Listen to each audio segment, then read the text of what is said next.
Muchas gracias, bienvenidos todos a la sesión del día de hoy del capítulo Sinaloa.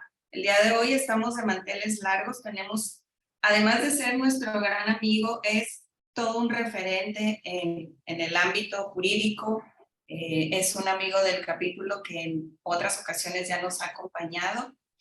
Pero antes de iniciar, quiero agradecer también la presencia de nuestros consejeros nacionales. Está el primer vicepresidente Víctor Olea, la segunda vicepresidenta Cristina Vizcaíno, también nos acompaña Paco Riquelme y algunos de nuestros amigos presidentes de capítulo, Lorena Oyola. Perdón, está también nuestro queridísimo amigo Eduardo Tapia, consejero nacional. Como todos los sábados, él ya es de casa. También está nuestra amiga Lorena Oyola, Juan Carlos también está, presidente de capítulo. Muchísimas gracias a todos los barristas que nos acompañan y a todos los invitados que nos acompañan el día de hoy. Muchísimas gracias. Hoy, pues, como les digo, estamos de manteles largos con nuestro amigo José Luis Nazardao.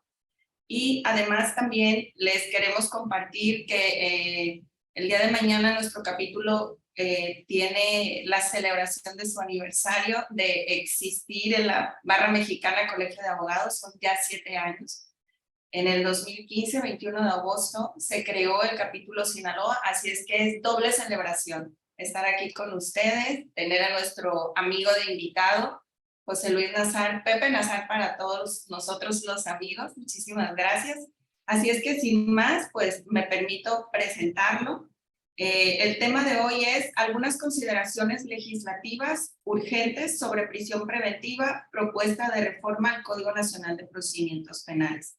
Él es José Luis Nazardao, quien nos dará la plática del día de hoy. Y antes de iniciar, le voy a ceder el uso de la voz a nuestro amigo también, primer vicepresidente, Víctor Olea. Gracias, Amparo. Gracias. Saludos a todos. Ya mencionó Amparo la presencia de consejeros, de miembros del Consejo Directivo a nivel nacional, Cris, Lalo, Paco, ¿quién más me falta? No sé, pero también presidentes de capítulos, a Juan Carlos, a Lorena, y grandes personalidades de la barra. Veo conectada a Ale de Nicolás. Muchas gracias, Ale. Desde luego a otros penalistas como Rafa Martínez Treviño, que aquí está, lo veo conectado, el buen Rafa, gran penalista. Pero bueno, quisiera hablar primero del autor, del expositor, José Luis Nazar, gran amigo de todos nosotros, y que es sin duda un líder nato, no solo en lo particular dentro de nuestro querido Colegio de la Barra Mexicana, sino también sin duda a nivel general en todo nuestro gremio de la abogacía. Es un orgullo tenerlo dentro de la Barra Mexicana a Pepe. Y bueno, sin duda todo el mundo lo saben, es uno de los penalistas más connotados a nivel nacional e internacional, muy reconocido en ese sentido.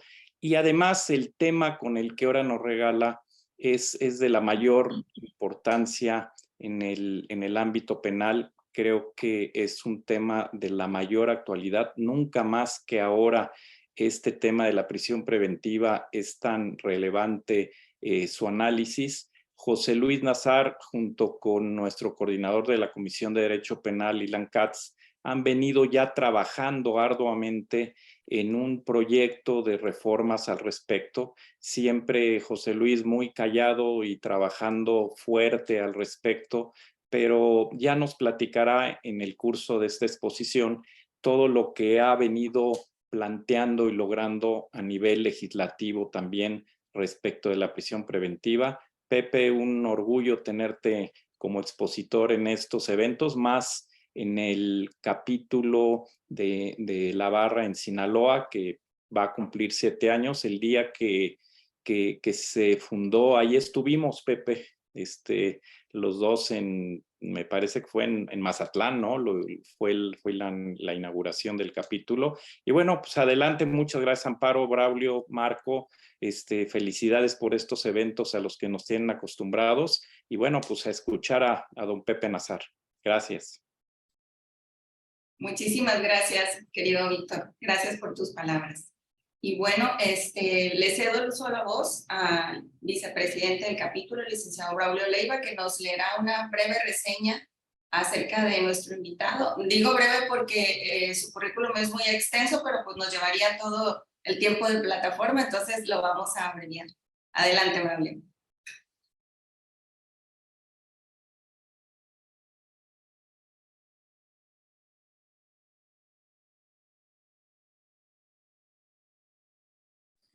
No se escucha, Lick.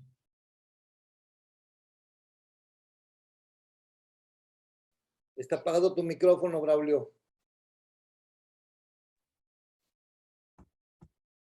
Ok, muy buen día a todos. Lo que pasa es que tenía bloqueado el sonido, ¿no? Voy a dar una breve lectura al amplio currículo de nuestro ponente José Luis Nazar Down. Ya el maestro Víctor Olea, pues nos hizo una referencia de la importancia como abogado penalista por no decir el más destacado para no ofender a otros, pero me atrevo a decir que sí, pues. El licenciado José Luis Nazar Down nació el 10 de septiembre de 1959 y es originario de la Ciudad de México, lugar en el que transcurrió la mayor parte de su etapa de su formación profesional. Es licenciado en Derecho, obteniendo el grado de la tesis Conductas típicas no violatorias de la norma penal. Tiene una amplia formación académica con diversos diplomados, entre ellos diplomado en criminología con el trabajo intitulado Los homicidas solitarios y el caso Colosio. Es miembro de número del Colegio de Abogados de México y de la Barra Mexicana Colegio de Abogados, así como de la Academia Mexicana de Psicología Criminal.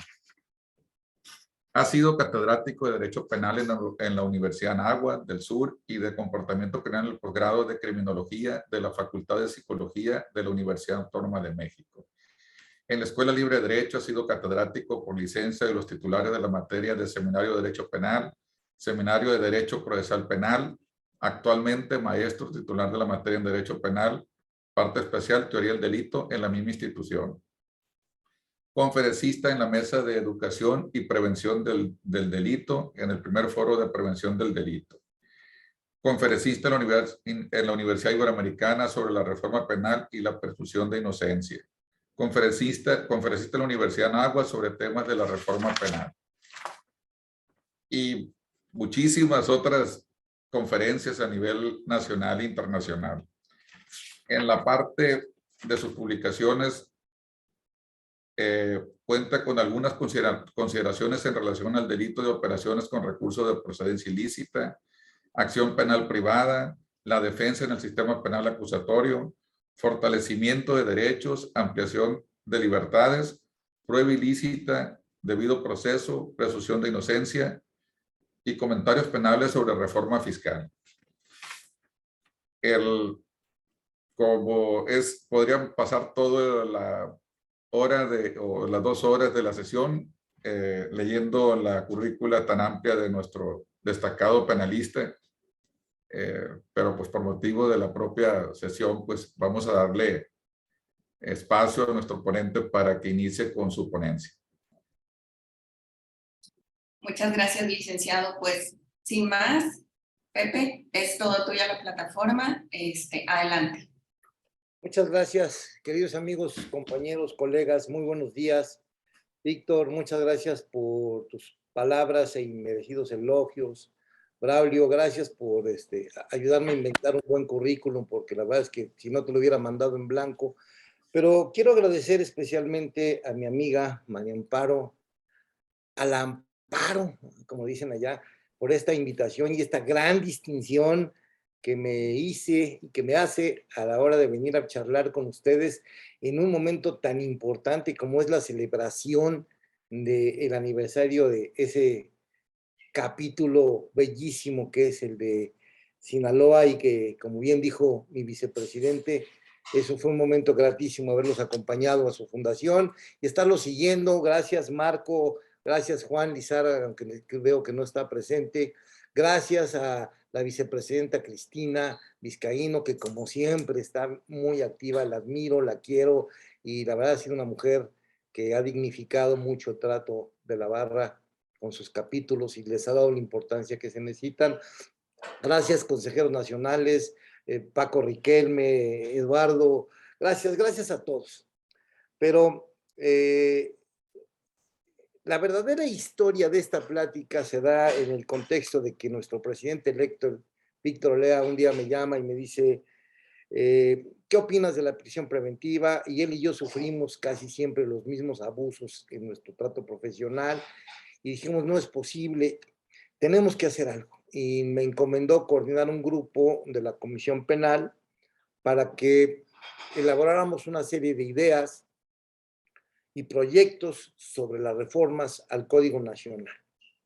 En el camino nos dimos cuenta que no se necesitaba nada más la reforma al Código Nacional, que había que buscar una reforma constitucional que nos pudiera tener en una posición un poco más sólida desde el punto de vista jurídico sobre lo que íbamos a proponer. Y así nos dimos a la tarea y eso es lo que pretendo explicarles. Pero no sin antes hacer un pequeño recuento histórico donde también mi amigo Víctor y mi amigo Rafael Martínez participábamos en aquellos ayeres desde el año 2000, cuando se empezaba a coquetear sobre el sistema acusatorio. Así íbamos 2000, 2002, 2004, cada 2 años había reuniones en gobernación, en presidencia, primeros proyectos de leyes, fiscalías autónomas se desechaban, desasosiego político, en fin. Finalmente se logra la reforma constitucional de 2008 y nos damos cuenta que la tendencia del gobierno era reducir al máximo el estándar probatorio. La que nos vendieron y la que compramos fue, sí, pero considera que la prisión preventiva va a ser solamente excepcional y va a ser verdaderamente un caso de excepción y déjanos meter la prisión preventiva oficiosa. Y en la academia y en las barras decíamos no. Si mal no me acuerdo, en ese entonces me tocó ser el coordinador de la Comisión Penal y era muchísimo trabajo, con Paco Riquelme también ahí a un lado dando tremendas batallas. Pero bueno, finalmente se les da el permiso académico de bajar el estándar probatorio. Y no pensamos en que en México los poderes se fueran a desequilibrar de tal forma en que llegaran a permitirle a alguien modificar la Constitución a su antojo. Pero hoy por hoy nos encontramos con ese problema y entonces han hecho del 19 constitucional una verdadera bolsa de basura donde se les ocurre tirar todo lo que les incomode. Este es el origen de esta plática.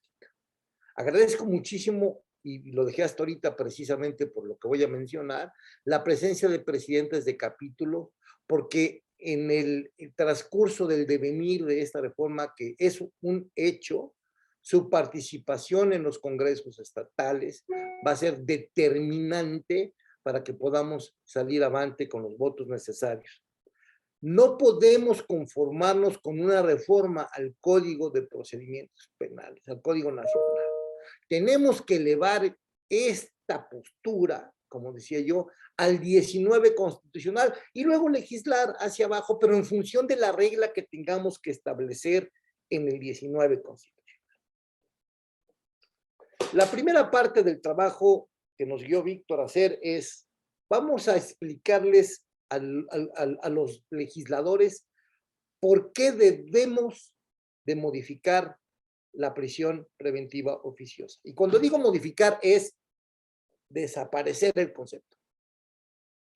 De entrada choca con el libre arbitrio judicial. Para mí, la prisión preventiva oficiosa elevada a rango constitucional y establecida en un artículo castra al juez de su capacidad de pensar y de razonar y de valorar los hechos que se pretende imputar. Antes de seguir adelante, compañeros, hay que recalcar que la audiencia inicial es una noticia que el Ministerio Público deba de hacer a un o más imputados para avisarle que lo va a investigar, y voy ahorita a citar textual la forma en la que lo están viendo, por un hecho con apariencia de delito, con una posibilidad de participación, que es nada, nada. Y para esa noticia no necesita mucho el Ministerio Público en su carpeta de investigación, porque el estándar de prueba es mínimo. Así se dio una primera batalla que perdimos tristemente desde la barra. Acudí, me parece ya que era yo consejero, a diversos debates con mi extinto amigo Miguel Ángel Aguilar, que en paz descanse, en el que él presentaba la postura de que era un simple hecho con apariencia de delito y como consecuencia no había que hacer un análisis de tipicidad plena. Yo por el otro lado empujaba diciendo es aberrante que un tema donde tengas un bajo índice de estándar probatorio y que tengas, según Miguel Ángel, la necesidad de solo probar un hecho con apariencia de delito, no hagas una tipicidad plena porque estás afectando la libertad. Pues nos dimos con todo en la academia, nos dimos con todo en el tribunal porque perdí varios asuntos en sus ponencias, hasta que el asunto llega a la Corte y la Corte le da la razón a la postura de Miguel Ángel, diciéndonos, hey, es prueba mínima de hecho aparente. Yo recuerdo que ese día vi a varios penalistas, entre ellos a Paco Riquelme, y estaba yo como novia plantada, casi llorando, porque vi venir lo que eso significaba. ¿Y qué significó? Que por nada o casi nada, o por lo que creo, puedo afectar tu libertad personal. Por eso cuando Víctor nos instruye en la metodología, me gusta mucho la idea de empezar la propuesta de reforma por los motivos por los que hay que reformar. Y es a los que me voy a referir. Primero, es necesario proteger el derecho humano a la libertad personal. Y para poder proteger el derecho humano de la libertad personal, tenemos que atender a los principios de universalidad del derecho, de interdependencia, de indivisibilidad y de progresividad.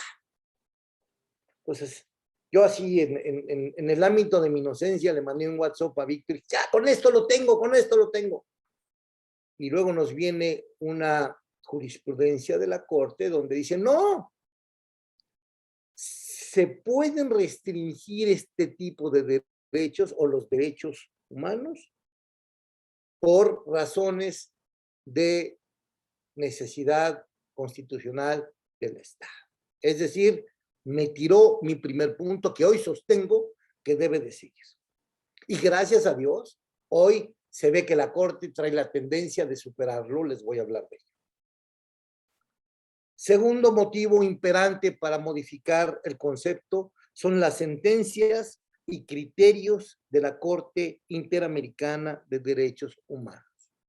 Con mucha preocupación y con conocimiento de causa, les platico, amigos, que la próxima semana se dictará una sentencia contra México en la que prácticamente nos ordenan la modificación constitucional al concepto de prisión preventiva oficiosa. Y eso es bueno y malo, ¿no? Es bueno porque nos ayuda, malo porque vamos a volver a la discusión si la suprajurisdicción es o no compatible con nivel constitucional, si debemos o no obedecerla, la cual yo creo que sí. Pero lo principal que debemos encontrar en esta necesidad de reforma, además de la adecuación de los conceptos de derechos fundamentales, además de la adecuación de los criterios de la Corte Interamericana, es obligar al Estado a autorregular el ejercicio del poder punitivo. Llevo muchos años dando clase de teoría del delito y mi primera clase no ha variado en su forma de empezar, que por cierto será ya el próximo miércoles. Cada año les digo a los muchachos, el derecho penal es el arma más poderosa del Estado para aplastar al ciudadano, en su valor principal y fundamental, que es la libertad. Y por años me han levantado la mano y me han dicho, no es cierto, el valor fundamental y principal es la vida. Y yo les refuto diciendo, yo conozco, entre ellos yo, quienes preferiríamos estar muertos que presos, injustamente al menos. Tenemos que retomar, qué triste la palabra que estoy usando, tenemos que retomar el límite del derecho punitivo y lo tenemos que ver como una obligación del Estado. Ya no solo como parte de la teoría de la norma penal, sino que además como un elemento de protección al ciudadano. Bien dice el maestro Roxín que el derecho penal protege al ciudadano del Estado frente a sus excesos.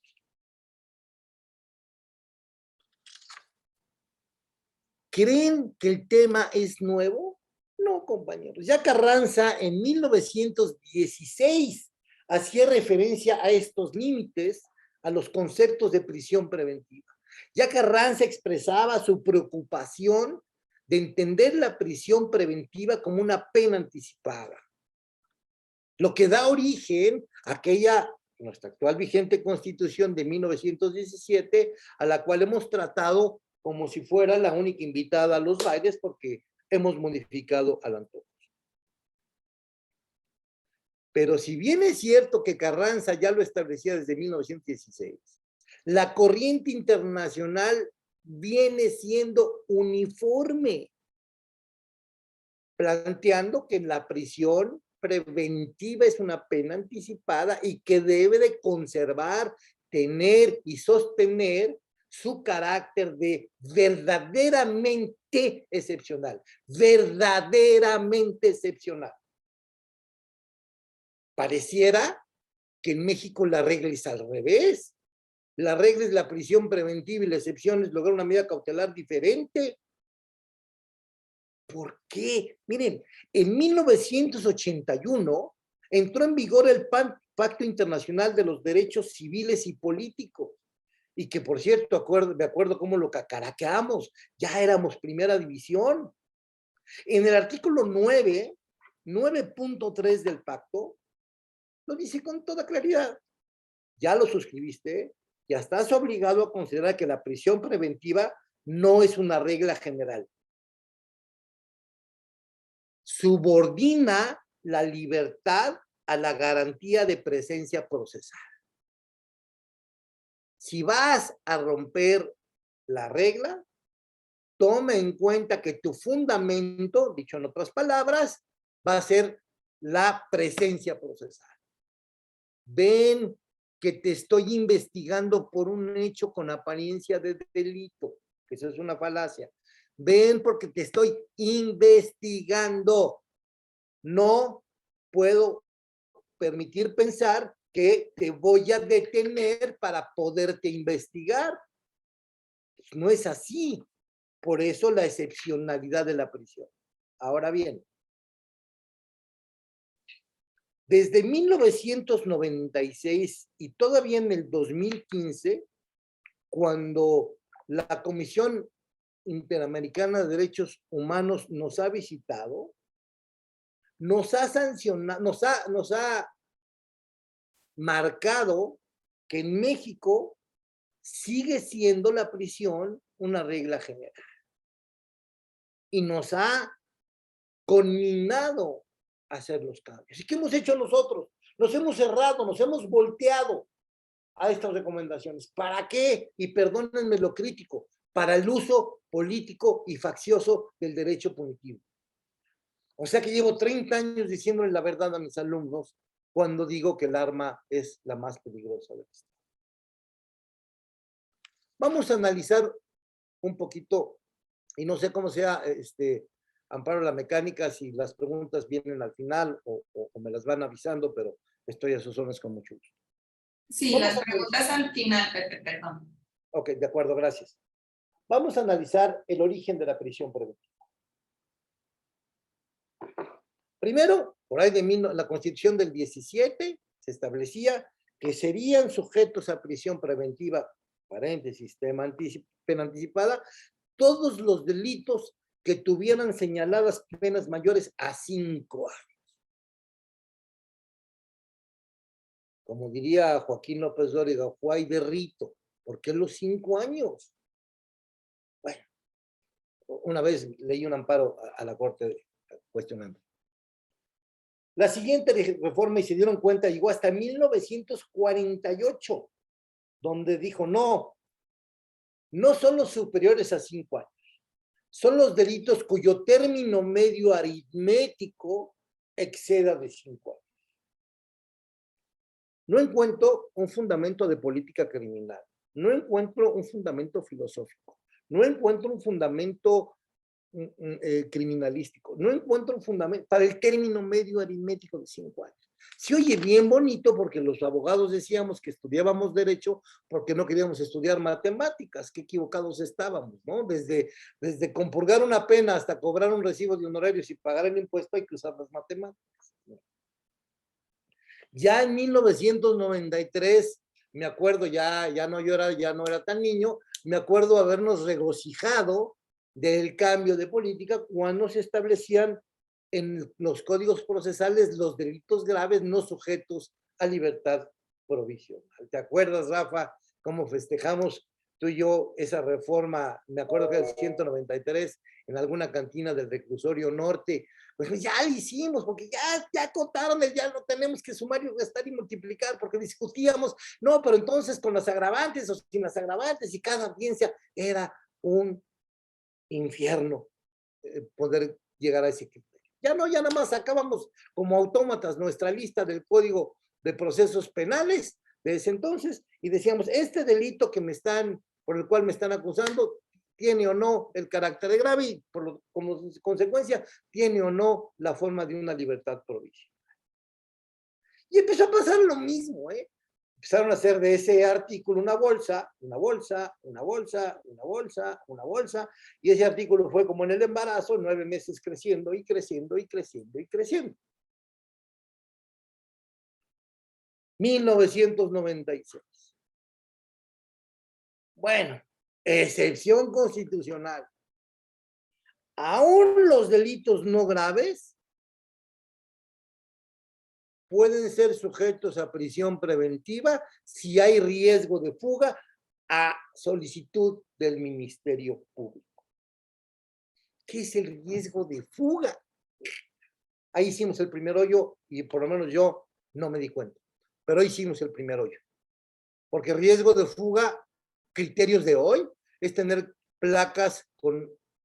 coches con placas en estados donde no se paga tenencia, por ejemplo. Es tener una casa de verano fuera de la ciudad donde vives. Ese riesgo de fuga se convirtió en un arma. Pero aún así, ahí teníamos la ventaja de que los jueces todavía traían aquella idea de los delitos graves, entonces constantemente le decían al Ministerio Público no a tu petición de que en un delito no grave se conceda la prisión preventiva. Y finalmente llegamos a 2008, que como inicié esta plática, se eleva a nivel constitucional qué delitos son producto de un fenómeno no aceptado en el mundo, que es la prisión preventiva oficiosa. Y entonces, agarramos dos figuras, el delito de lavado de dinero y el delito de delincuencia organizada, para en esa gran figura, si es que le quieren llamar figura, que para mí es un dispositivo amplificador, pero para la Corte es un delito autónomo, de delincuencia organizada, pues meten todo, confundiendo la delincuencia organizada con la asociación delictuosa. Pero lo que ganan con la delincuencia organizada es castrar el criterio del juez y ordenar la oficiosa. Un juego perverso, del cual hoy más de 1 o 2 o 3 o 10 o 1,000 o 5,000 o 100,000 personas en sus estados, en la República, en esta ciudad, están siendo víctimas de este abuso, porque los acusan de delincuencia organizada y otros delitos que no son parte de la DO, y los jueces castrados pues no pueden opinar sobre la libertad provisional.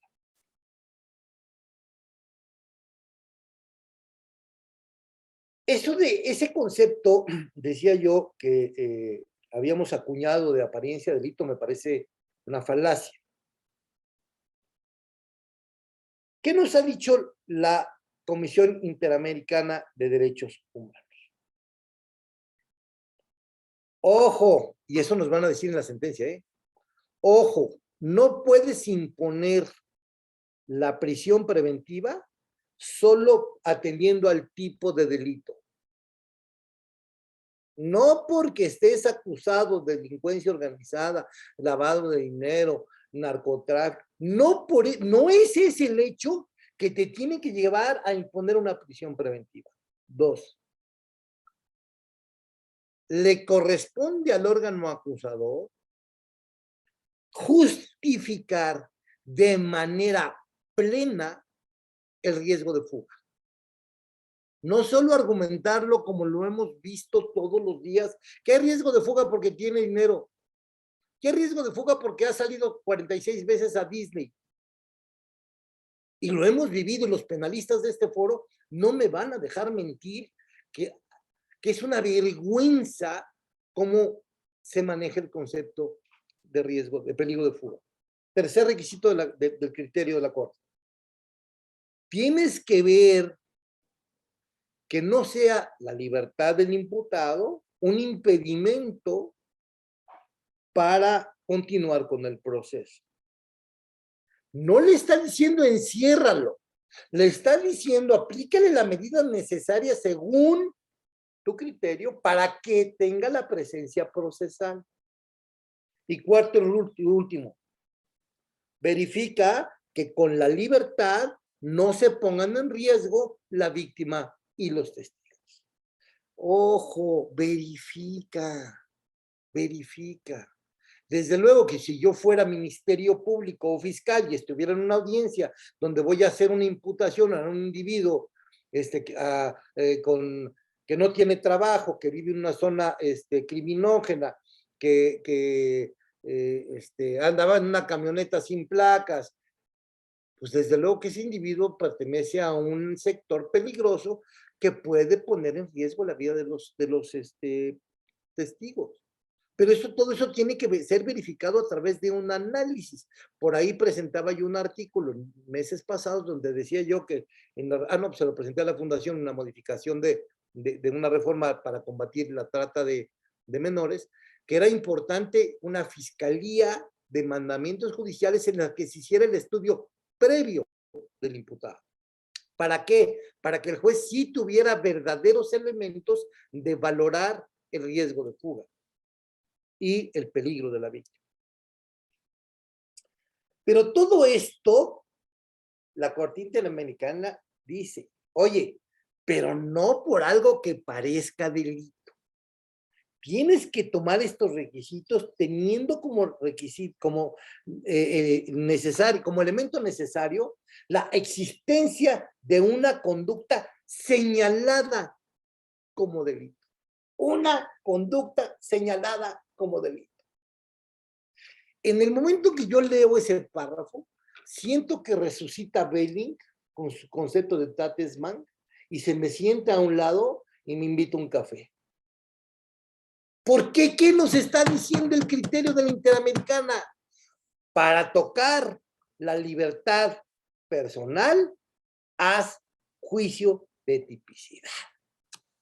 Yo me volteé, ya fui a ver a Miguel Ángel el lugar donde descansa, y le dije, te lo dije, compadre, es necesario.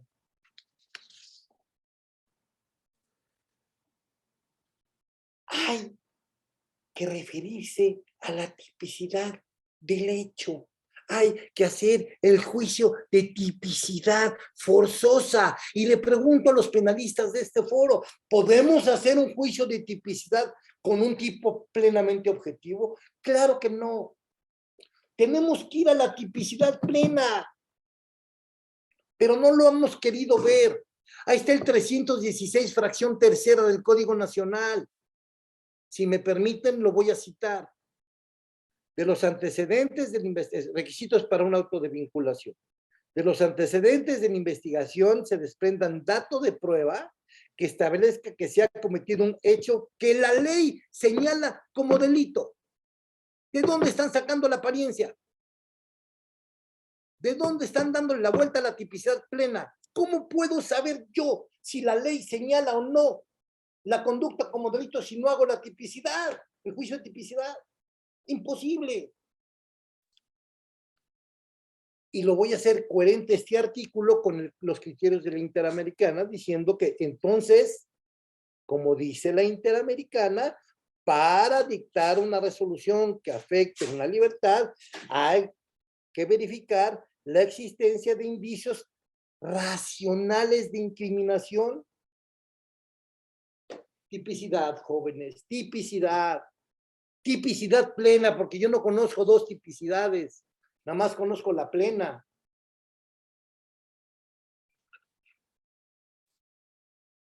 Ahora me voy a referir un poquito a los artículos 16 y 19 constitucionales. Los datos, los voy a citar, los datos de prueba deben referirse a un hecho que la ley señale como delito. Lo que contradice los criterios que no debe de estudiarse la tipicidad al momento de imputación. Si el artículo 16 constitucional me está estableciendo la obligación de que el juez analice si en la conducta imputada existe la ley que señale como delito, me está exigiendo, en otras palabras, de nueva cuenta, la tipicidad plena.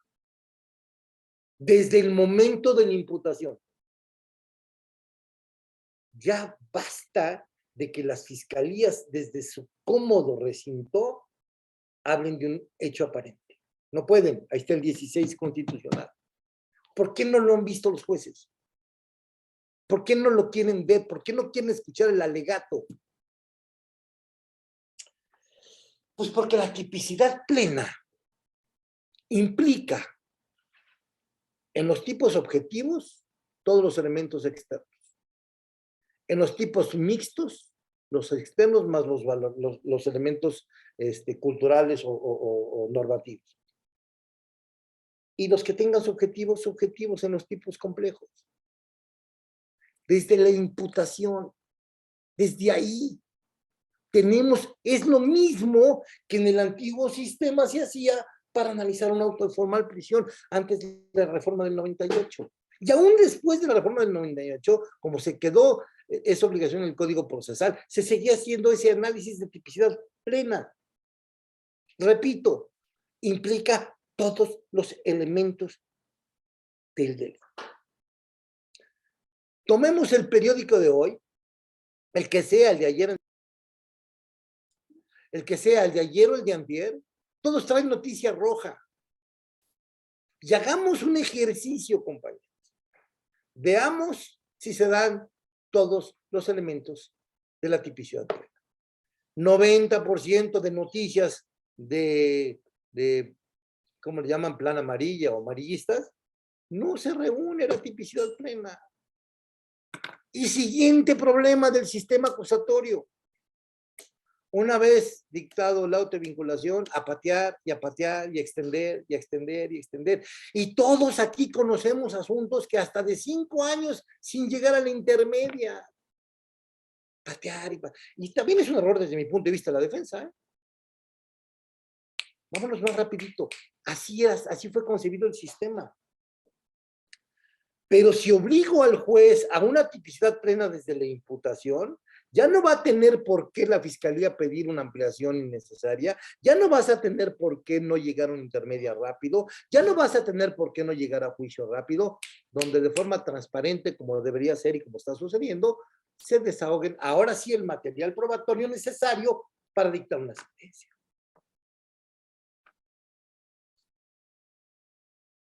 Pero si, regresándome a la imputación, si desde ahí van a trastocar un derecho fundamental como es el de la libertad, les pregunto, compañeros, ¿no les parece lógico, urgente y necesario establecerlo con claridad en la propia Constitución?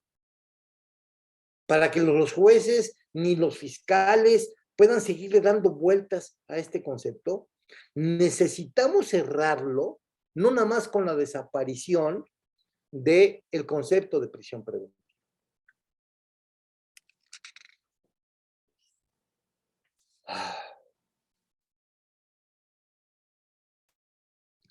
¿Cuáles son los requisitos constitucionales que debemos de establecer en la reforma desde nuestro punto de vista? Hay que establecer con precisión, con manzanitas, aunque los códigos no son tratados de derecho, hay que hacerlo así en nuestra Constitución, que la prisión preventiva es una medida lesiva, que atenta contra un derecho fundamental, un derecho humano fundamental. 3, que requiere un estudio de tipicidad plena, como lo he venido sosteniendo. Que los indicios de participación deban de ser racionales y principalmente borrar cualquier referencia a la apariencia de delito. Es decir, dentro de la reforma que estamos proponiendo que se cumplan con varios requisitos. El primero,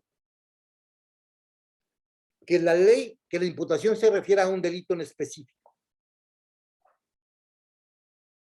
Por eso tienen las manos libres la Fiscalía en la investigación inicial. 2, que se deba realizar una tipicidad plena, sin duda alguna, plena. 3, que se cumplan los requisitos que menciona la Convención Interamericana de Derechos Humanos, es decir, que se determine a nivel primero constitucional y luego procesal el carácter verdaderamente excepcional de la medida, que la regla sea de libertad y no sea la excepción, que se cumplan con las reglas de Tokio de la ONU para verdaderamente quebrantar este derecho fundamental o restringir, que seamos coherentes con el 18 constitucional y que la medida sea proporcional y razonable. Siguiente, que haya una correspondencia entre hecho y tipo penal. Siguiente, que haya datos de pruebas suficientes. ¡Guau! Neta, sí se oye bárbaro. ¡Qué bárbaro, Víctor! Eres un genio. ¿Cómo se te ocurrió? No es cierto, no se le ocurrió a Víctor, ni a Alan, ni a mí, ni al equipo que trabajamos. Nos sentamos a analizar la postura de los propios ministros de la Corte. Y si ya lo han dicho, ¿por qué no han sido tan valientes en echarla para abajo? Voy a citar, si ustedes me permiten, de manera textual y rápida, algunos conceptos de algunos de los ministros.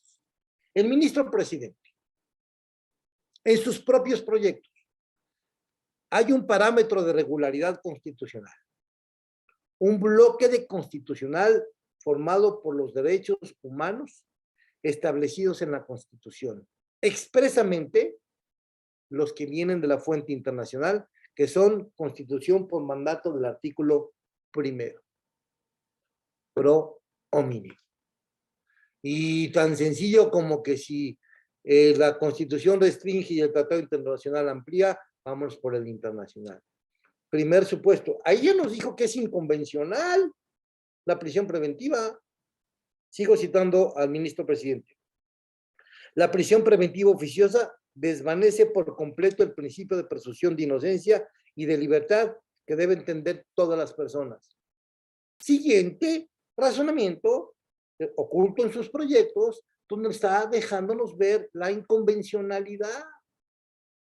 Tercer comentario. Hay muchos, pero cité 2 o 3 de cada uno. La medida de prisión preventiva debe de ser una medida cautelar y no punitiva. Yo volé, Barbón.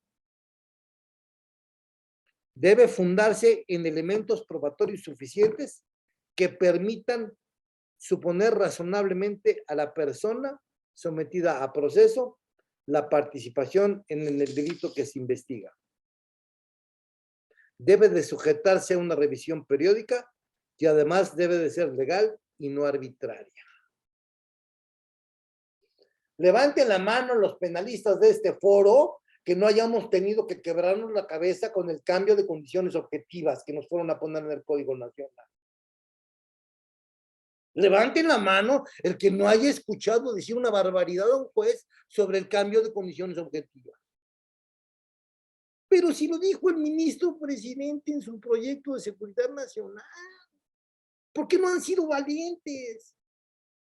Les quiero platicar que el primer proyecto que se presentó, que vuelvo, y perdón, es que le echo muchas porras porque se las merece, que nuestro presidente electo nos encomendó bajar de la corte, venía diciendo que si era convencional la prisión preventiva. O sea, qué bueno que estoy en público, si no tuviera que decir neta, güey. ¿Cómo le haces para pensarlo así? Perdón, me apasiona. ¿Qué dice González Alcántara? La prisión preventiva oficiosa en el artículo 19 y en el 167 del Código Nacional y el artículo 5 de la Ley de Seguridad Nacional, es en el proyecto de Seguridad Nacional, es contraria a la Convención Americana sobre Derechos Humanos. ¿No has emitido criterio, papá? ¿Tus jueces les vale lo que opinas, ministro?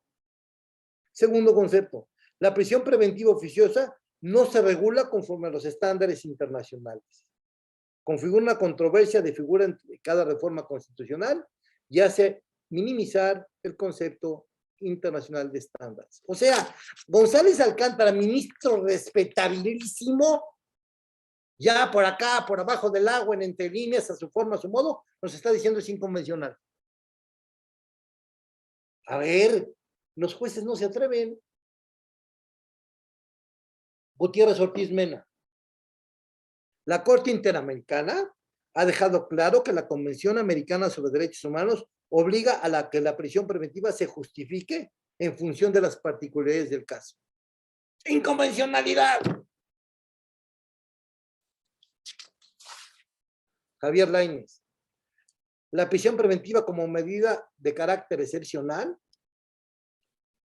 La prisión preventiva es una medida de carácter excepcional y obliga a que se estime una medida cautelar diferente y si se va a imponer, que sea de última ratio.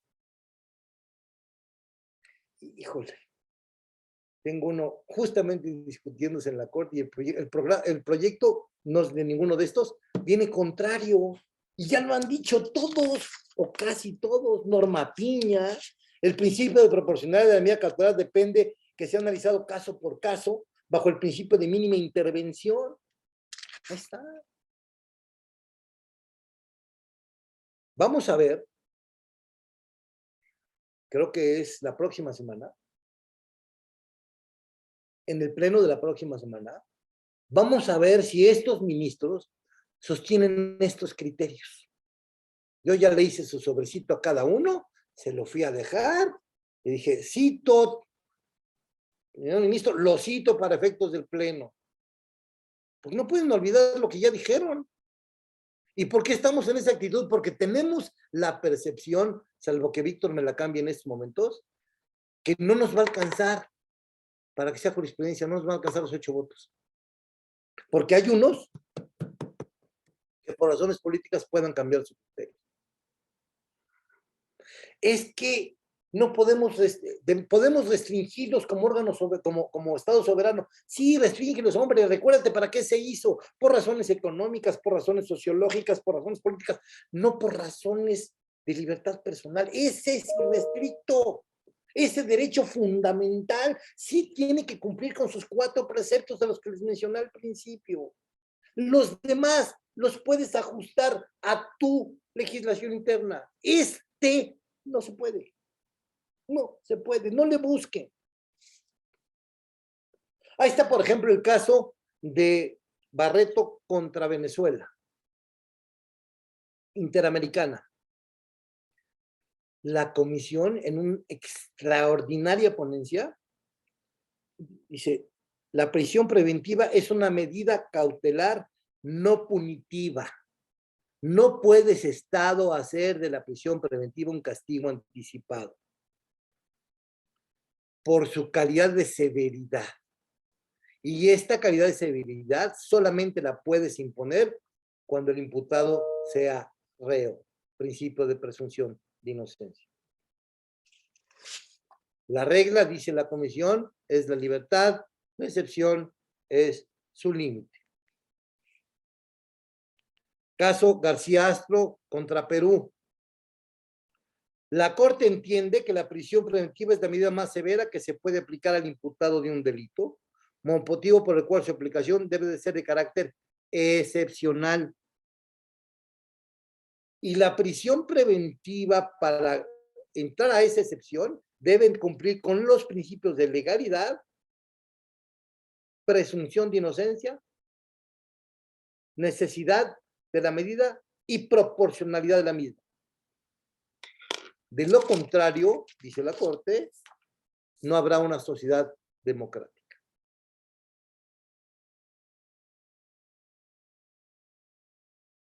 Si ya nos lo han dicho todos, si ya nos los hemos dicho nosotros mismos, qué tristeza me da, qué alegría me da la libertad de una señora que lleva 3 años en la cárcel, pero qué tristeza me dio saber que esa libertad debió de haberse dado desde el día 1 y que hoy tuviera en el número de sentencias o condenatorias o absolutorias.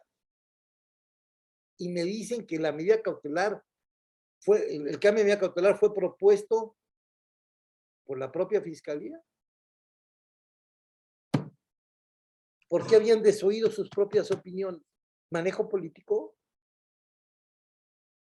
No tengo duda. No tengo duda. Y nosotros como foro, nosotros como barra, nosotros como la conciencia de México, ¿qué hemos hecho?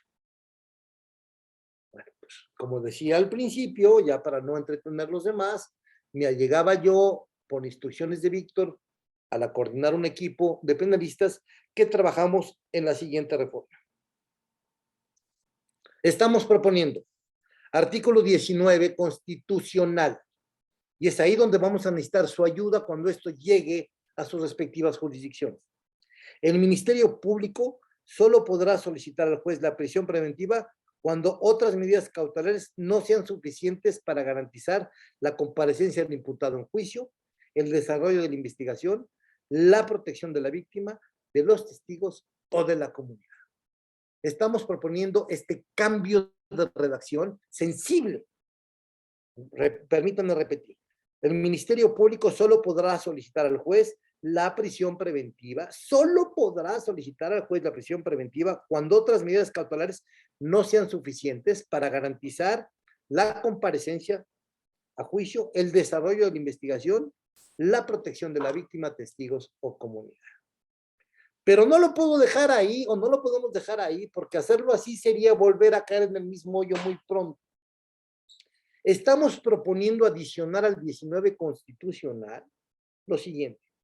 El juez ordenará la prisión preventiva como medida excepcional, siempre que sea idónea, racional y proporcional en relación al imputado.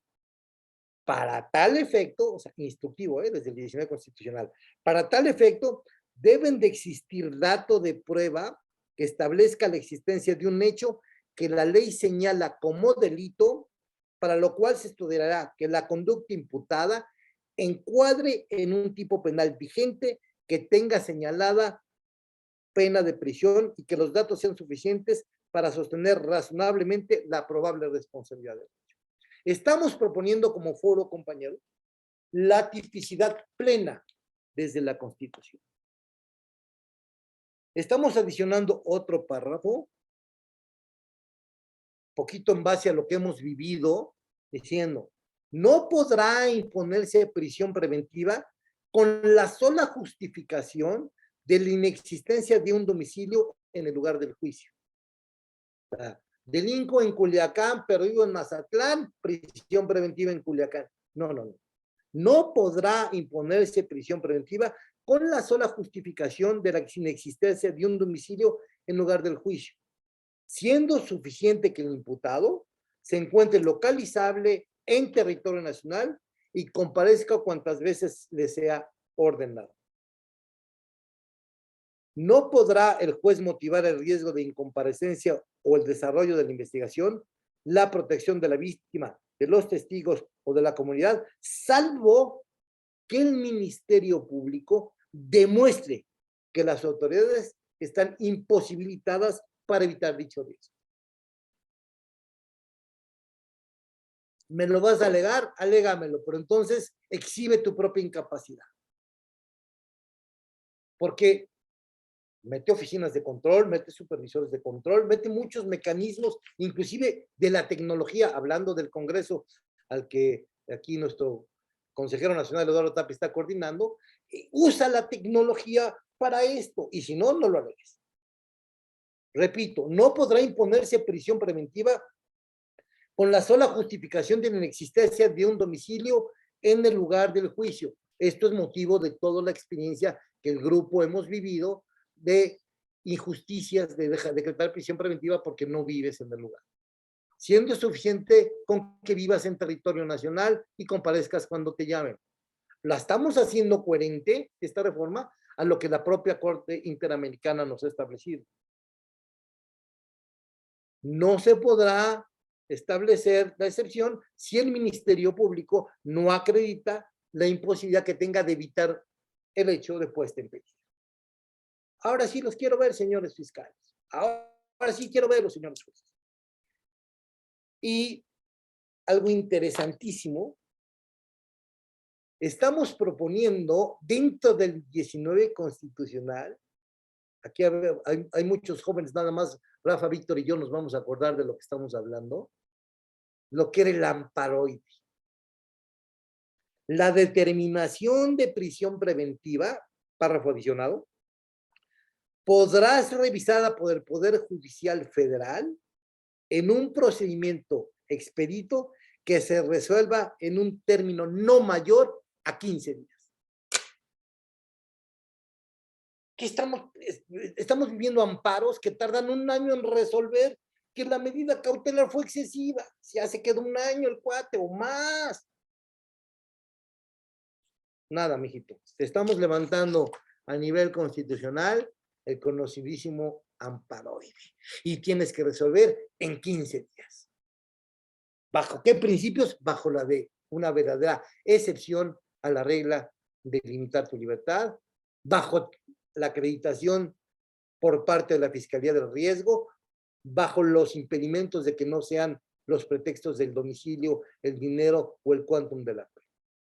Es esta, con algunos otros detalles, que la modificación preparada bajo la dirigencia de Víctor y la coordinada por la Comisión Penal, hemos presentado al Congreso de la Unión. Y que con muchísimo gusto les platico que la semana pasada fue presentada en el Salón de Sesiones por el senador Erubiel Ávila, quien nos brindó todo el apoyo necesario.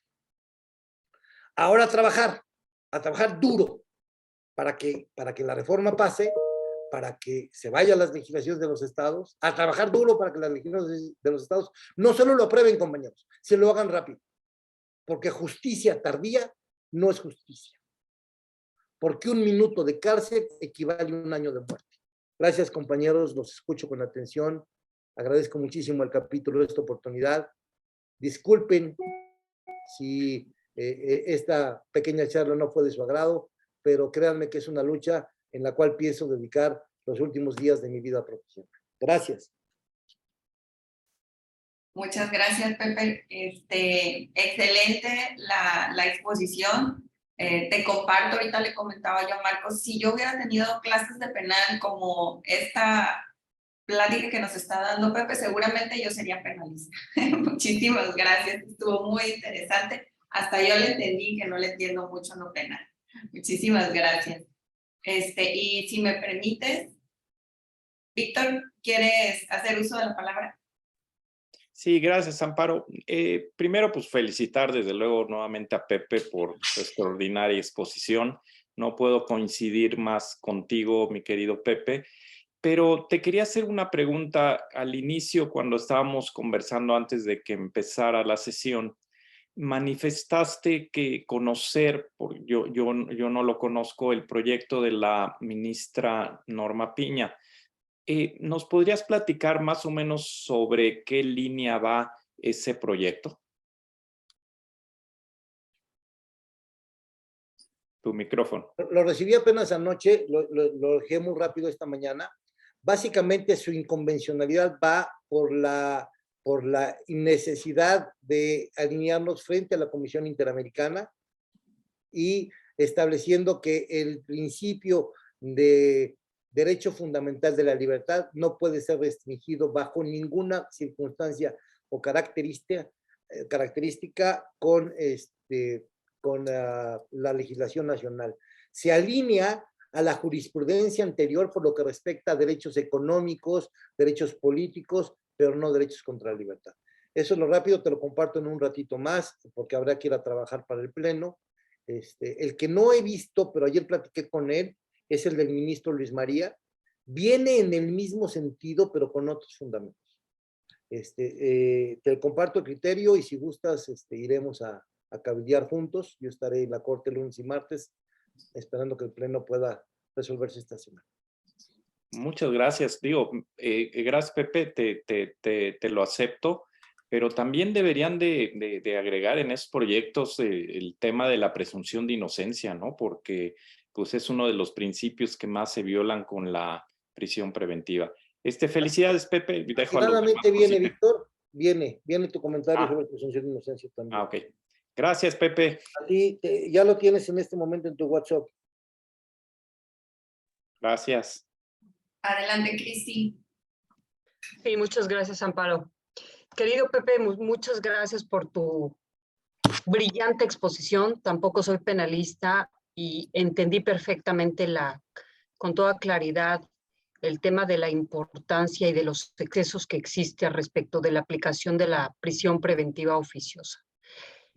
Cuenta con nosotros, entiendo que hay un proyecto ya presentado a través de Erubiel Ávila. Cuenta con nosotros, con los capítulos, lo que podamos apoyar en toda la socialización y la defensa de este tema que va a ser tan importante para todos, que quede plasmada con toda claridad los límites para poder llevar a cabo una aplicación y no pugnar por los excesos de esta medida. Gracias, Pepe. Un abrazo. Gracias, Cris. Te tomo la palabra y, por favor, rogaría tu siempre eficiente coordinación con capítulos, porque me encantaría que todos pudiéramos venir al Parlamento abierto desde su primera fase para mandar el mensaje que estamos listos para dar la batalla en los estados. Hoy por hoy nuestra barra puede más que nunca dar batallas en los estados y hay que demostrarlo. Cuenta con ello, Pepe. Claro que sí. Muy bien. Si me permiten un segundito, voy a leer una pregunta y luego les doy el uso de la voz a los que están solicitando porque hicieron preguntas por el chat. Permítanme un segundito. La primera pregunta para Pepe es de nuestro amigo Marco Aramburo y te hace un comentario. Siempre un verdadero gusto escuchar a don José Luis Nazar, a quien felicito por su excelente ponencia. Gracias, Marco. Y la pregunta, ¿en qué casos considera necesaria la aplicación de medida cautelar de prisión preventiva? Bueno, son 3 preguntas, Pepe. No sé si te las leo todas o una por una. Todas de una vez si quieres. Ok. Bueno, entonces fue la primera. ¿En qué casos considera necesaria la aplicación de medida cautelar de prisión preventiva? La siguiente, ¿considera que la prisión preventiva sea la solución para disminuir los índices delictivos?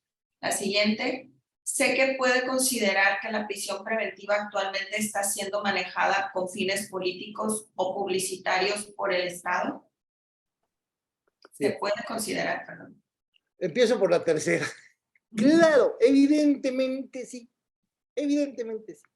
Basta con que salga en Templo Mayor o en Reforma o en Universal para que te manden un equipo especiales de ministerios públicos que te pidan prisión preventiva hasta por un delito de los que mi amigo Víctor le encanta llamar de bagatela. Sí, si es un uso excesivo de razones políticas y razones publicitarias, sin duda. Y precisamente quise empezar por la tercera porque la voy a conectar con la segunda. En esa falsa creencia de que la prisión preventiva va a reducir los índices de delincuencia, se están encontrando con pared. La prisión preventiva es como entrar a la universidad del crimen. El que no era criminal, ahí va a aprender a hacerlo, ¿eh? No tengas duda. Porque ahí sí existen verdaderos criminales que hasta los utilizan. Yo cada vez que obtengo, gracias a Dios, la libertad de un cliente, lo primerito que le digo es, este fue un capítulo de tu vida que tienes que cerrar ahorita. Ni llamadas telefónicas, ni ayuda interna, nada. No te puedes vincular a esa universidad del crimen. No es una solución. La prisión preventiva no es una solución. Yo veo que hay 3 soluciones al problema. La primera, un trabajo policial de inteligencia. No hay inteligencia policial. La segunda, un trabajo policial de capacitación. Se nos ha olvidado que la reforma del 2008 es de materia penal y de seguridad pública, donde se obligaba a la capacitación y certificación de los policías, que son los primeros respondentes además, y que bueno, abogados crueles y viejos como Rafa Martínez Treviño se divierten en los juicios, en los interrogatorios o contrainterrogatorios de los primeros respondentes, porque no están capacitados. Y tercero, en un país donde el índice de impunidad sea del 93 al 95%, como lo es el nuestro, no puede verse una solución al problema. Lo que necesitamos es una aplicación inmediata y correcta de la ley, que no necesita mayores cambios, de la ley como tal. El índice, mientras yo sea un delincuente que sepa que voy a salir a cometer un delito y que la probabilidad de la que me agarren es del 5% y que me desentencien es del 1%, voy a seguir saliendo a cometer el delito. Con o sin prisión preventiva. Porque la experiencia nos dice que el que es delincuente ya se la sabe. Y el que no es e ingresa, se acostumbra. Compra una comodidad allá. Eso no puede verse como solución. Al menos yo no lo veo como solución. La solución al problema de seguridad no está en el combate al delito, está en el combate a la prevención del delito. No hay que actuar, no hay que ver la solución ex post, sino ex ante. ¿Qué tengo que hacer yo como autoridad para evitar que exceda el índice criminógeno? Y la respuesta es amplísima. Entre ellas, la primera que todas, una buena política criminal. Tan ello es así que si notamos en la mayoría de los países europeos, por ejemplo, donde está en plenitud el sistema acusatorio, las cárceles donde se impone el castigo a los reos y por excepción la prisión preventiva, no son ni duras, ni fuertes, ni son hoteles de 3 estrellas, porque ellos entienden que esa no es la solución, y mucho menos el castigo anticipado. Y finalmente, mi querido Marco, hiciste una gran pregunta, te agradezco tus conceptos, hiciste una gran pregunta. ¿Cuáles deberían de ser los criterios? No te la puedo contestar positiva, te la puedo contestar negativa porque lo hemos discutido en el ámbito del equipo de trabajo. No podemos saber cuáles son porque volvemos a castrar al juez. Podemos decir cuáles no pueden ser. Y los que no pueden ser son los que mencioné: el domicilio, el supuesto riesgo de fuga, la capacidad económica. Eso no puede ser. Recuerdo un caso en el que tuve que abrir un incidente de acreditación de no riesgo de fuga, porque la juez dijo riesgo de fuga por riesgo de fuga. ¿Cómo? Entonces traje a declarar a la abuelita, a la mamá, a la tía, a la mascota. El perro dijo, yo le ladro todos los días, señor. O sea, no puede ser. Pero lo que sí hicimos, y me parece que es una forma de evitar que se normen criterios deformes, era casuísticamente ponerle una pared a lo que no puedes hacer. Como en Chabelo, esto no lo puedes hacer.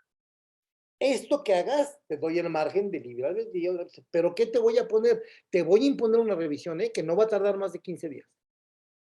Y si esta reforma pasa, yo le voy a proponer a mi colegio que hagamos un observatorio en la Comisión Penal y que veamos qué jueces carcelarios están siendo más sancionados por este amparoide que revoque más rápido. No sé si de esta forma pude contestar lo que no puedo contestar, porque no lo tengo, ¿sí? Muchas gracias. Muchas gracias, Pepe. Lorena Oyola tenía levantada la mano. Adelante, amiga.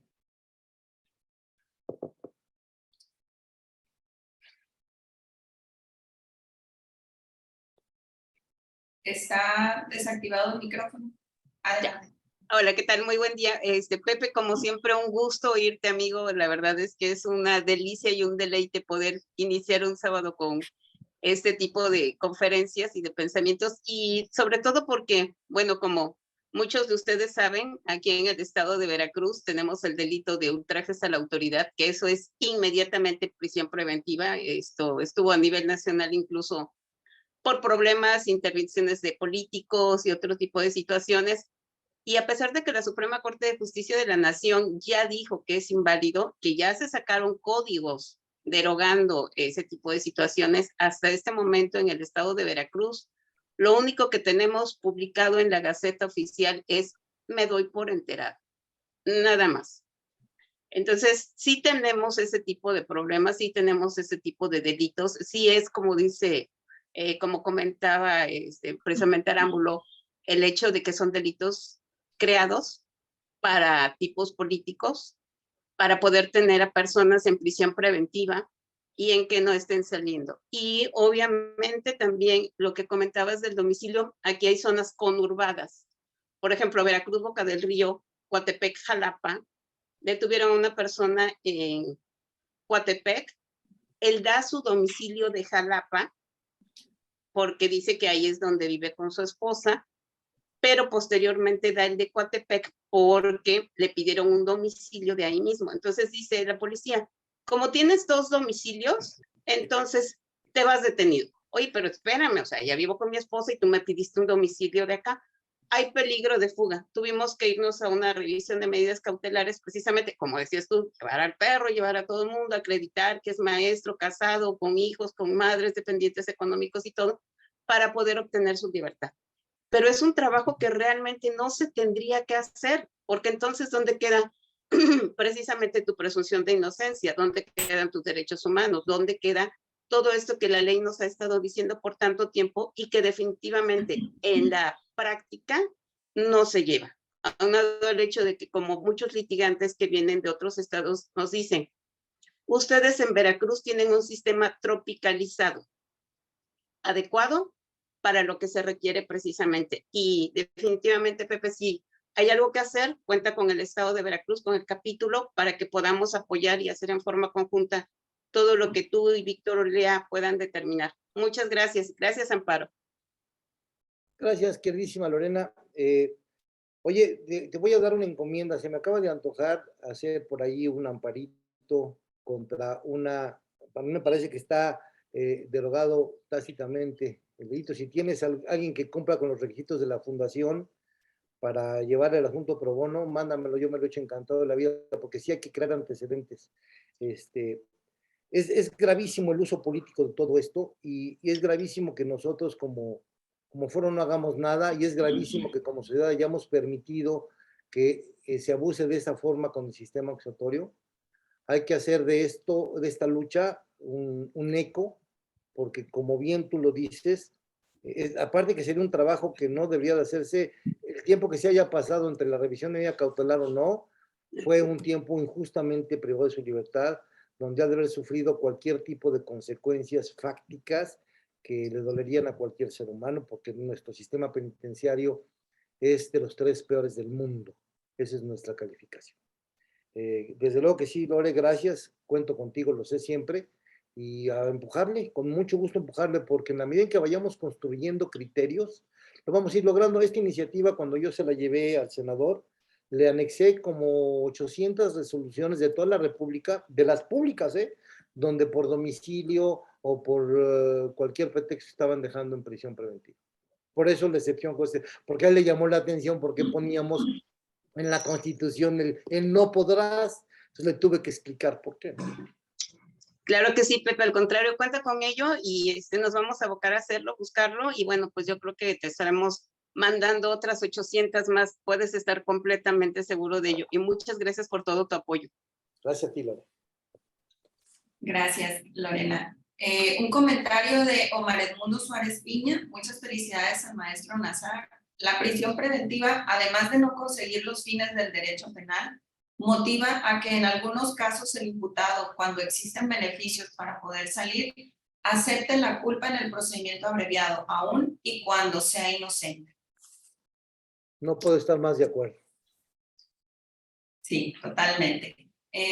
Carmelo Gallardo estaba solicitando el uso de la voz. Adelante, Carmelo.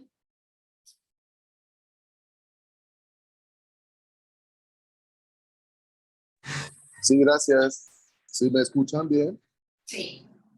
Es que tengo un ruido externo porque estoy en un lugar público. Sí se escucha Pero, bien. bueno, bien. Pues antes que nada, es un deleite escucharlo, maestro Nazar. Realmente estoy muy a gusto con la charla. Soy un invitado del capítulo de Veracruz. Me he dedicado desde hace bastante tiempo a seguir el nuevo sistema de justicia penal. Y hoy observo que las problemáticas que se dejaban venir desde cuando el INACIPE hizo su primer código, en el número 75, me parece, fue la revista, y el director Gerardo Laveaga, y en ese entonces se encontraba Susana Camacho en la oficina de gobierno de la presidencia de Vicente Fox, y ellos armaron el grupo Pro Derecho. En ese entonces se intentaba establecer por medio de la implementación del sistema, pero se filtraron muchas fórmulas inquisitorias que hoy provocan este tipo de situaciones. No entiendo por qué no fue antes esto que propone el maestro Nazar, porque verdaderamente desde el principio, así como el principio de progresividad con la reforma del 19, fue atacado y tampoco nos movimos como abogados. Hoy los felicito y me sumo a esa gesta, aunque me parece que tiene algunos bemoles que comentar, porque la prisión preventiva oficiosa, si estamos en etapa inicial, debería de ser una excepcionalidad absoluta, porque el sistema anglosajón, como en el sistema europeo continental en materia acusatoria, se maneja en otra estructura filosófica desde el punto de vista del tipo penal o la teoría del delito. Y ahí es donde encuentro un poquito de problema en relación a la etapa inicial, ya que esta nada más es el aviso de que se te investiga. Estoy totalmente de acuerdo de que hay que regular la cuestión de la prisión preventiva. Digo, en el sentido de que México, su alto nivel de inseguridad está provocando que se tenga esas regulaciones, ¿no? Lo ideal sería que se investigara en libertad para poderse defender en libertad y el principio de inocencia se respetara. Pero la verdad sí coincido en algunas cosas por política criminal, no por estructura de sistema. Y coincido completamente con la cuestión de la cuestión preventiva, de que las políticas criminales deben de ir dirigidas para bajar los niveles de inseguridad a la cuestión preventiva. Y el armonizar las cuestiones constitucionales, como refiere el artículo 107 en relación a las improcedencias del amparo. Quería abonar, si me lo permiten, que hace unos días, en la etapa intermedia, es donde se cierra con el auto de apertura a juicio la cuestión de toda la etapa inicial. Cuando te vas a audiencia de sentencia y tienes una condenatoria y te vas al amparo directo, solo se te estudia la audiencia correspondiente, no las audiencias anteriores. El debido proceso y la cuestión del... Perdón si me estoy extendiendo, pero no bueno. se preocupe, Carmelo, nada más por motivos de tiempo en plataforma, sí le pediríamos si pudiéramos ir cerrando o si va a ser una Ok, voy rápido, Gracias. voy rápido. El 61 de la ley de amparo con el 107 se ponen en complicidad para los efectos de no estudiar los intraprocesales de la etapa inicial. Y cuando te vas al amparo, no te los estudian, te desechan la demanda y entonces el debido proceso y la adecuada defensa, que son derechos fundamentales, quedan sin ser estudiados, porque te dicen que como no te causa daño irreparable en la sentencia, te dejan el punto a que se estudie en la sentencia.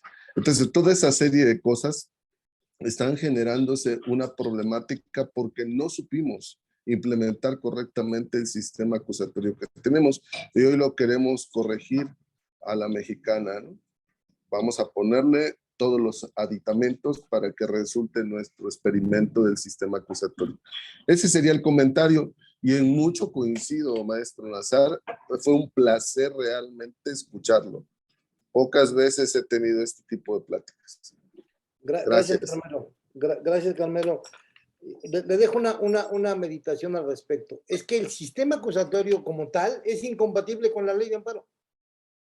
Todos los sistemas acusatorios, el único recurso similar que tienen o juicio similar que tienen es el habeas corpus contra detención ilegal. No debería de existir. Por eso, en esta discusión, propusimos este fenómeno de amparo en el artículo 19 de la Constitución. Los penalistas debemos de olvidar la ley de amparo.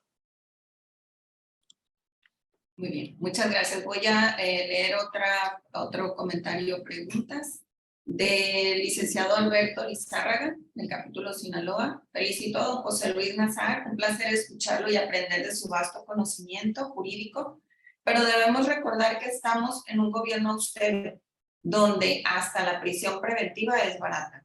Con las pasadas reformas a la Constitución y a la Ley Federal de Armas de Fuego y Explosivos, poseer un cartucho para arma de uso exclusivo es de prisión preventiva oficiosa y resulta que tiene igual o mayor penalidad que portar el arma propiamente. Saludos. Tenemos una pregunta de Ada Velarde. ¿Cómo evitar la prisión cuando la esposa o pareja acusa por venganza al padre del menor? Incluso aquí se da un caso que el exmarido servidor público acusó a la nueva pareja de haber violado a su hija por afectar la nueva relación. Habría que, para poder contestar y en base al motivo de la práctica, habría que dar mucho más al estudio de la causación del tema y de los elementos que se tengan. Pero, ¿cómo evitarla con la propuesta? Pues habría que hacer el análisis de tipicidad completa. Justo eso, ¿no? Y había que prevalorar, no conozco los pormenores del caso, el tema del interés superior del menor, ¿no? Porque si el acusado es el padre y tanto el menor como el padre tienen derecho de verse y visitarse, el juez tiene que considerar que es muy dañino para el menor tener que ver al papá a la cárcel, que lo haya mandado el padrastro o la mamá. Cuidado con eso. Pero en función de la reforma, yo te contestaría el tema de tipicidad plena. Y contestándole también, me parece que es Alberto Lizárraga diciendo, justamente, es ese abuso de la prisión preventiva lo que provoca estas reformas a la ley de armas de la que hablamos. Lo que sucede, y lo digo con todo respeto, es que ante la deficiencia de argumentación para justificar una prisión, más la no socialización del sistema acusatorio, que hace que linchen a los ministerios públicos o jueces que dictan libertades, nos tienen en este lado del péndulo de exceso. Muchas gracias, Pepe. Tiene la mano levantada el doctor Rafael Martínez Treviño. Adelante, nada más les quiero comentar que por tiempos de plataforma no nos va a ser posible darles el uso de la voz a todos, una disculpa. Teníamos un poquito limitados los tiempos, pero hasta donde alcancemos. Adelante. Claro, y si me las mandas por correo, las contesto por esa misma vía para que podamos aprender. Muy bien. Excelente. Pues entonces, los que tienen Muchas las gracias. manos, que pongan en el chat la pregunta. Adelante, doctor. Sí, muchas gracias. Bueno, mi Pepe, pues yo te felicito porque realmente escucharte es aprender, continuar aprendiendo, mi Pepe, así es que te felicito. Saludo a Víctor Olea, saludo a todos los que están aquí presentes. Yo tengo una inquietud y estoy de acuerdo con tu punto de vista. Todo debe de partir a raíz del 19 constitucional, de ahí para abajo. Y considero que hay un error muy grave en el Código Nacional de Procedimientos Penales, específicamente en el artículo 167, en donde dice, se consideran delitos que ameritan prisión preventiva oficiosa los previstos en el Código Penal Federal de la manera siguiente. Yo considero que debiera decir los que aparecen en el 19 constitucional, párrafo segundo. ¿Cuál es tu punto de vista, mi estimado Pepe? Mira, yo voy de acuerdo contigo, me parece una muy desafortunada redacción, pero la notó ya el ministro González Alcántara. En su proyecto de ley nacional dice, la prisión preventiva oficiosa en el 19 constitucional en relación con el 167 le parece inconvencional. Entonces, además de estar afectada en su planteamiento, está afectada en su redacción y está afectada en su constitucionalidad del 167, por inconvencionalidad. No sé si eso contesta, mi Rafa. Perfecto. Gracias, Pepe. Un abrazo. Gracias. Muchas gracias. Y bueno, yo creo que vamos a dejar aquí las preguntas. Una disculpa a los que tienen la mano levantada. Si tienen una pregunta, por favor, háganla en el chat y se la hacemos llegar a nuestro querido Pepe para que nos lo conteste vía correo electrónico. Y les pongo, si quieres, en el chat mi correo. Bueno, muy bien. Muchísimas gracias. Ahí todo lo vamos a anotar. Muchas gracias. Bueno, pues para ir concluyendo con nuestra sesión, quiero agradecer a todos que nos hayan acompañado y permítanme nada más antes de cerrar, felicitar a todos los integrantes del capítulo Sinaloa porque cumplimos un año más de que se creó nuestro capítulo. Es un orgullo ser barristas y es un orgullo ser del capítulo Sinaloa. Muchísimas gracias por el apoyo, porque fuimos abriendo brecha juntos. Es desde que se inició con el apoyo de Víctor Olea, que se creó el capítulo. Cuando surgió a la vida formalmente nuestro capítulo, pues ellos nos apoyaron muchísimo. Víctor Olea, también Pepe Nazar, estuvieron aquí con nosotros cuando lo creamos, cuando digamos que se creó formalmente. Fue un gusto conocerlos de origen, que vinieran, que nos conocieran y que nos apoyaran desde un inicio. Como la mayoría sabe, este capítulo se creó y gracias al impulso, a la tenacidad de nuestro amigo Juan Bautista Lizárraga, que fue el primer presidente del capítulo. Posteriormente, cuando nos lanzamos al estrellato de manera virtual con nuestro querido amigo Marco Arámbulo, quien fue mi predecesor, y pues ahora su servidora, que es la presidenta del capítulo. Así es que permítanme felicitar a todos los integrantes del capítulo Sinaloa.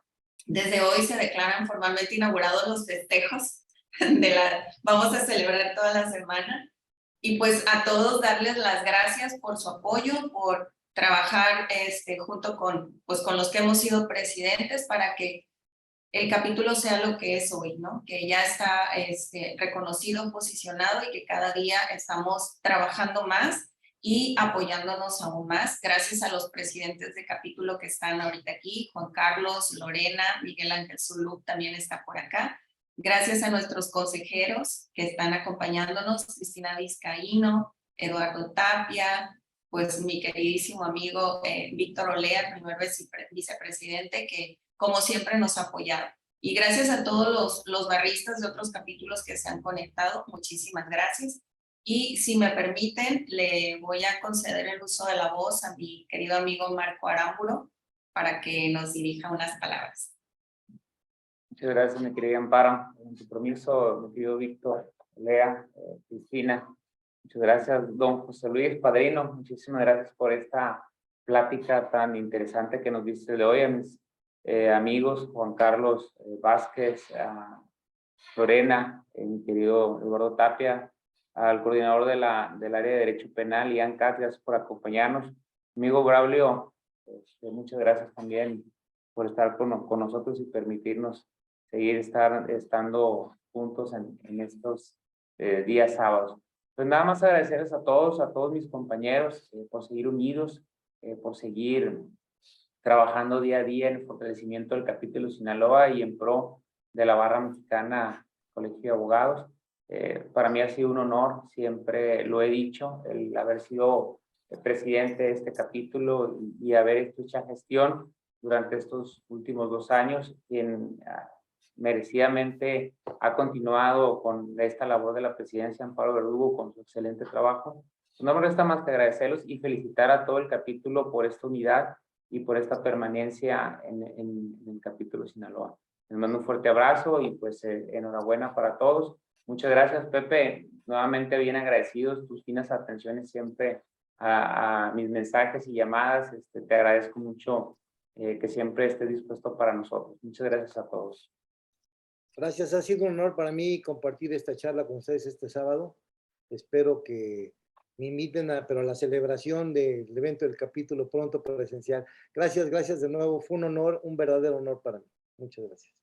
Muchísimas gracias Marco y Pepe. Pues no me resta más que otra vez agradecerte, pues que nos hayas dado esta charla, pero además agradecerte tu apoyo y tu amistad incondicional. Siempre que te hemos buscado, que te hemos solicitado, tú estás ahí, siempre apoyándonos y siempre dándonos ideas y siempre diciendo cómo podemos ir mejorando nuestro trabajo. Muchísimas gracias por todo, pero principalmente por tu amistad. Gracias. Bueno, pues señores, muchas gracias por acompañarnos. Ilan, que se conectó recientemente, gracias, qué bueno que nos acompañen. Y gracias a todos por cada sábado estar aquí con nosotros, apoyándonos, escuchando nuestras charlas, escuchando nuestros ponentes. Gracias por todo, gracias Cristi por todo tu apoyo como siempre para todos los capítulos, no nomás para el capítulo Sinaloa, pero en lo personal, gracias por tu amistad. Muchísimas gracias. Gracias Víctor por el apoyo desde el día 0 del capítulo Sinaloa. Gracias por todo y gracias por tu amistad también. Y bueno, pues señores, damos por terminada la sesión del día de hoy y vicepresidente Braulio, muchas gracias. Gracias a todos por acompañarnos. Y bueno, que tengan buen fin de semana. Y ya luego les diremos los festejos presenciales, Pepe. Conste, Amparito, gracias. Abrazo a todos. Muchas gracias. Saludos. Gracias, Víctor. Gracias.